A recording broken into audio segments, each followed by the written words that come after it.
Media, सच सबसे पहले सबसे तेज।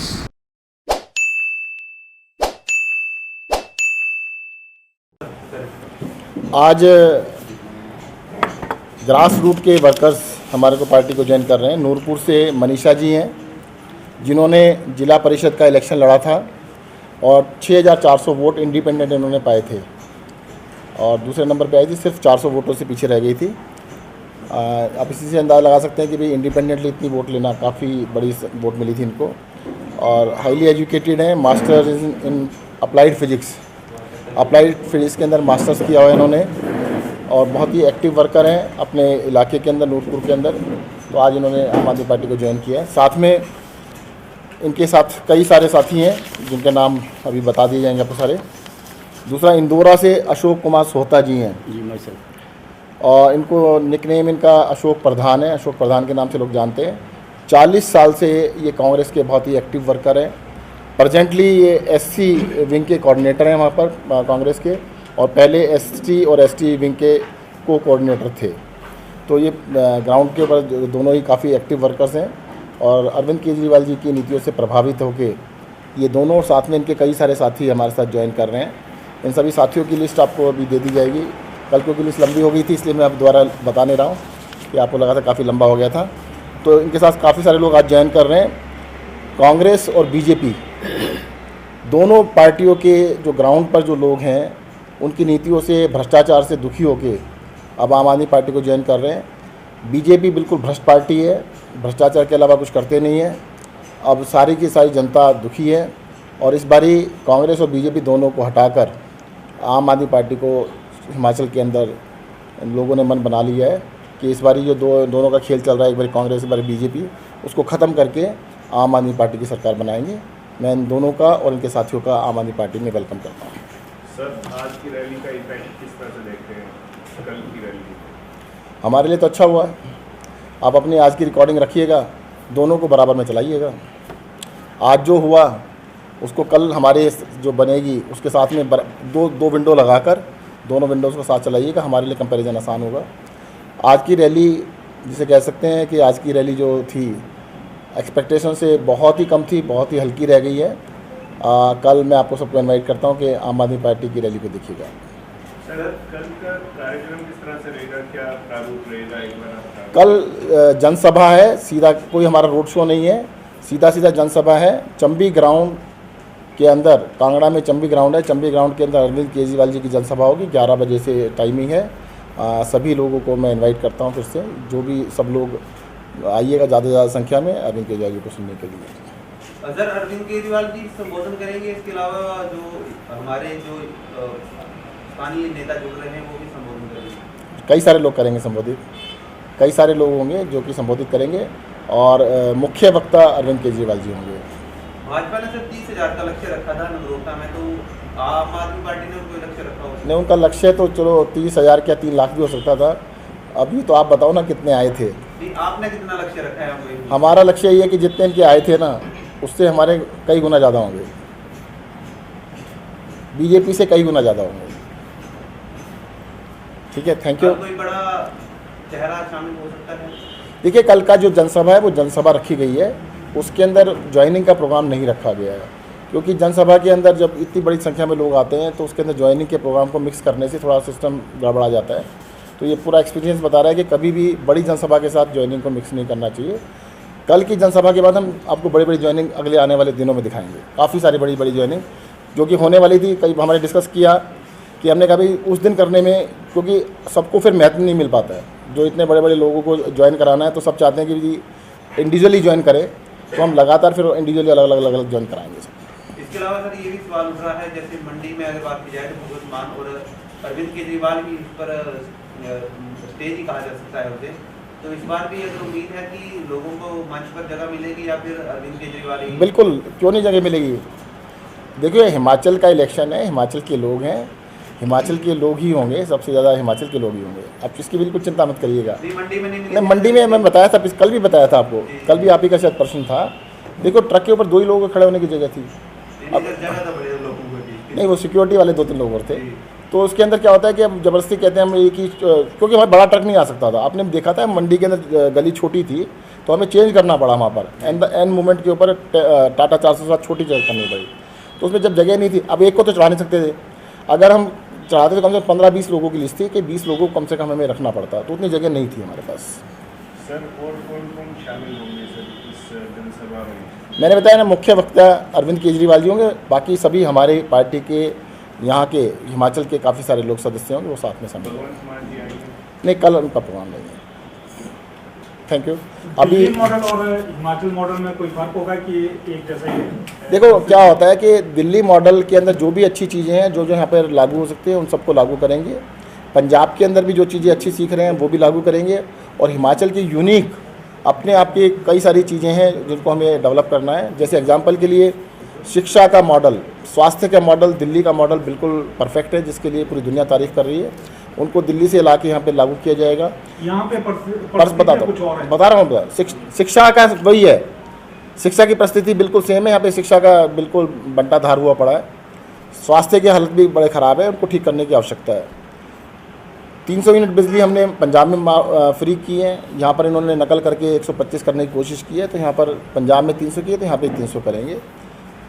यहाँ की यूनिक चीज़ें हैं कहीं, देखिएगा यहाँ पर जो एग्रीकल्चर है, ये प्लेन्स की तरह से एग्रीकल्चर नहीं होता है, तो एग्रीकल्चर को पहाड़ों के हिसाब से उसको डेवलप करने की आवश्यकता है। यहाँ पर हॉर्टिकल्चर पे बहुत ध्यान देने की ज़रूरत है, बागवानी के ऊपर। यहाँ पे एप्पल है, बाकी फ्रूट्स के बहुत तरह तरह की वैरायटीज़ होती हैं, उनको बढ़ावा देने की आवश्यकता है। यहाँ पर जंगल बहुत हैं, जड़ी बूटियों पे ध्यान दे सकते हैं। ख़ास तौर से जैसे आपका टूरिज़्म है, टूरिज़्म अपने आप में ये बहुत बड़ा सेक्टर हो सकता है। भगवान ने इस देवभूमि को इतना सुंदर बनाया है कि स्विट्ज़रलैंड से भी मैं तो कहता हूँ सुंदर है। और टूरिज़्म के मामले में देखें तो हमारे यहाँ पर जितने टूरिस्ट आते हैं पूरे साल के अंदर, स्विट्ज़रलैंड में तो उससे कम से 50 गुना ज़्यादा जाते हैं। तो यहाँ पर भी टूरिज़्म को बहुत बड़ा बढ़ावा दिया जा सकता है।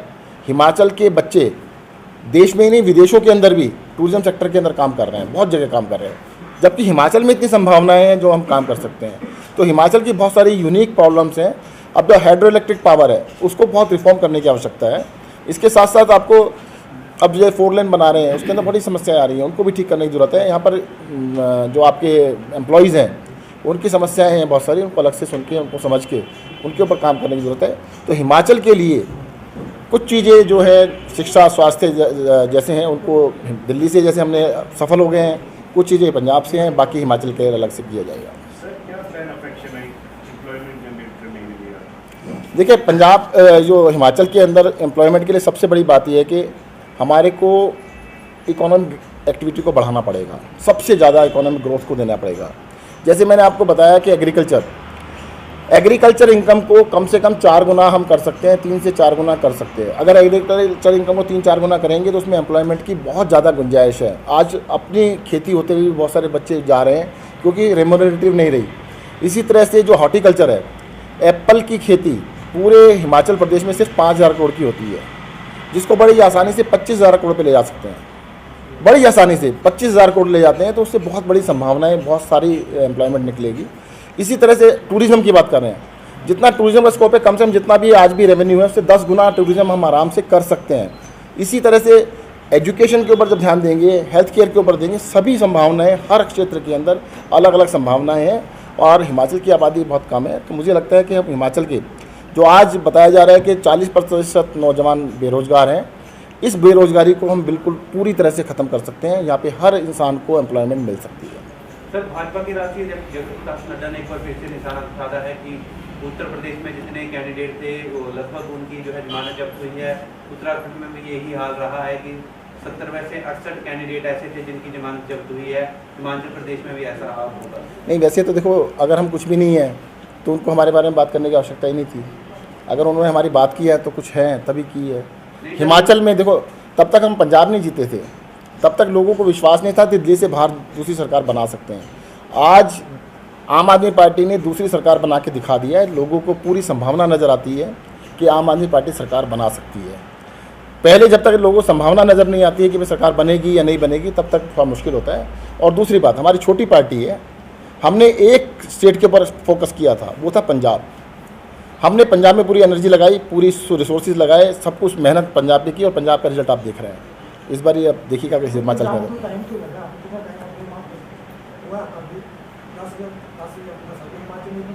में नहीं 10-15 साल नहीं लगे।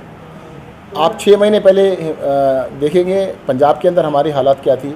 लोकसभा के अंदर पंजाब के अंदर हमें 5-6% वोट मिले थे, 7% वोट मिले थे। तो अगर लोकसभा से और विधानसभा के बीच में हम नंबर 1 पे पहुंच सकते हैं। 6 महीने पहले पंजाब के अंदर सर्वे सभी बता रहे थे हमारा कुछ भी नहीं था। 6 महीने के अंदर सारा कुछ किया था। 6 मंथ्स इज़ एनफ। 6 महीने के अंदर हिमाचल में हम जरूर कुछ ना कुछ करके दिखाएंगे आपको। सर एक बड़ा सेंसिटिव क्वेश्चन है, वो चाहे तो आप जवाब ना भी दें, बट एक जो खालिस्तानी प्रो एक्टिविस्ट पन्नू द्वारा ये कहा जा रहा है कि आम आदमी पार्टी में खालिस्तानी प्रो एक्टिविस्ट का पैसा लगा है और यही पैसा वो गुजरात और हिमाचल के इलेक्शन में यूज़ करना। बिल्कुल गलत आरोप है। इस तरह के निराधार आरोप का मैं खंडन करता हूँ। किसी तरह का भी नहीं, और अगर ऐसा है तो उन लोगों के खिलाफ एक्शन लेना चाहिए सरकार को। सर पंजाब और दिल्ली में जो हिमाचल के हक है, जैसे बिजली की अदायगी है, तो वो भी क्या होगी? हमारी सरकार बनेगी, बिल्कुल होगी। हिमाचल के अंदर सरकार, सर मैं बताता हूँ, देखो क्या होता है लोगों के साथ एमपी के, दिल्ली का तो कोई ड्यू है ही नहीं। आप बता दीजिए मुझे, दिल्ली के ऊपर कोई झगड़ा भी नहीं है आज तक। अभी आपने दिल्ली का बात की है, दिल्ली के, सुन लीजिए, दिल्ली के अंदर हिमाचल का कोई झगड़ा ही नहीं है। झगड़ा तो बीच में हरियाणा डाल देता है। हमने तो हिमाचल से एग्रीमेंट किए कि भाई आपके पास जो पानी हम खरीद लेते हैं, जो एक्स्ट्रा पानी है, हमें तो सिर्फ पीने के लिए चाहिए, हमें खेती के लिए भी नहीं चाहिए। हिमाचल से एग्रीमेंट भी हो गया, हरियाणा बीच में उसको पूरा नहीं होने दे रहा, हिमाचल का नुकसान कर रहा है वो। तो देखो ये एमिकेबली बैठ के जो भी इस तरह की बातें हैं उनको सॉल्व कर लिया जाएगा। सर एक बड़ा सवाल निकल के आता है कि प्रदेश में लगभग 50,000 करोड़ से अधिक कर्ज है। कांग्रेस और बीजेपी जब भी दोनों सत्ता में आती हैं तो कर्ज सेंटर से लेती हैं, और आम आदमी पार्टी की पंजाब में सरकार बनी, भगवंत मान भी जो है वहाँ पर चले गए। तो क्या ऐसा नहीं है कि हिमाचल में जब सरकार बनेगी तो आप भी फिर से जो है कर्ज लेने जाएंगे, तो कर्ज मुक्त कैसे होगा हिमाचल? कर्ज मांगने नहीं गए थे। और मैं आपको बता देता हूँ दिल्ली, कर्ज ही है वो। देख नहीं, मैं बता देता हूँ, दिल्ली में जब हमारी सरकार बनी थी, दिल्ली के अंदर भी जैसे यहाँ पर कर्ज है, यहाँ पर भी घाटा होता था। आज देश के अंदर अकेली सरकार है जिसका घाटे का बजट नहीं है, जो रेवेन्यू सरप्लस में है। एक ही जगह है, वो दिल्ली है। 7 साल के अंदर हमने रेवेन्यू सरप्लस बना दिया है। किसी तरह का कोई हमारे पर कर्ज नहीं है। हमने किसी इंस्टीट्यूशन से कोई कर्ज नहीं ले रखा। केंद्र सरकार का कोई कर्ज हमने नहीं देना, कोई पैसा वापस नहीं देना है। ना केंद्र सरकार से ले रखा है, ना कहीं और से ले रखा है। रेवेन्यू सरप्लस बना के दिखाया। जो हमारा बजट 30,000 करोड़ का होता था उसको हम 70,000 करोड़ के लेके गए हैं 7 साल के अंदर। This is the only state जहाँ पर इतनी बड़ी ग्रोथ हुई है। मैं आपको बता रहा हूँ ना, हिमाचल प्रदेश की पर कैपिटा इनकम जो प्रति व्यक्ति आय है वो देश में 14वें नंबर पर आती है और दिल्ली दूसरे नंबर पर है। प्रति व्यक्ति आय जैसे जैसे बढ़ेगी तो हिमाचल के अंदर भी ये कर्ज तो 50,000 तो जल्दी ख़त्म हो जाएगा। हमारा इनकम बढ़ाने का मकसद है, जैसे लोगों की इनकम बढ़ेगी कर्ज तो ख़त्म हो जाएगा। सर एक सवाल और निकल के आ रहा है कि जितने मतलब बड़े नेता आपके साथ जुड़ रहे हैं, उदाहरण के तो बड़े नेता ये जैसे मैडम आपके साथ जुड़ी हुई है, मैं उदाहरण के तौर पे बोल रहा हूँ, ये भी जिला परिषद का इलेक्शन लड़ा है, 6,000 वोट मिले हैं।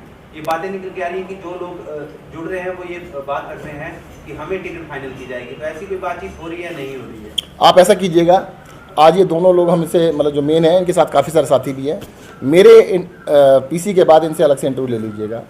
दोनों ने अरविंद केजरीवाल जी की नीतियों से प्रभावित होकर हिमाचल प्रदेश की व्यवस्था को बदलने के लिए, इलेक्शन के लिए नहीं आए हैं, ये व्यवस्था को बदलने के लिए आए, सिस्टम को बदलने के। आप अलग से इंटरव्यू ले लेना। किसी को कोई टिकट के वादे नहीं किया गया है। ये लोग सिस्टम को बदलने के लिए आए हैं। कुछ को तो आना ही पड़ेगा ना। और ये भी मत कहना कि किसी को टिकट मिलेगा, इसको टिकट क्यों मिला। टिकट किसी ना किसी को देना भी पड़ेगा, परंतु हमने किसी को वादा नहीं किया। Thank you.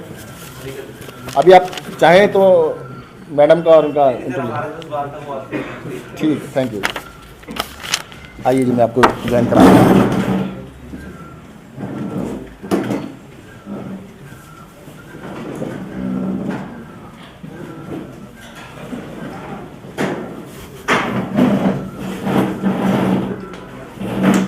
बाकी लोगों को बुला लो।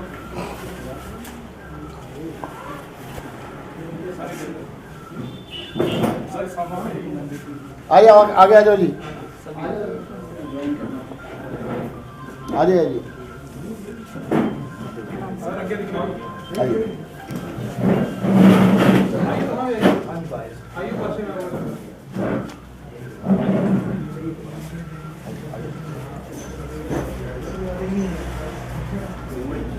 बैग आई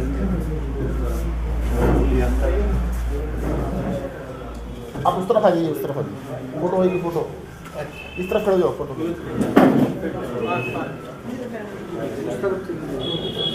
अरे वापस नहीं जाना, उधर आ रहे पीछे जा पीछे और सर आइए ना। आ जाओ।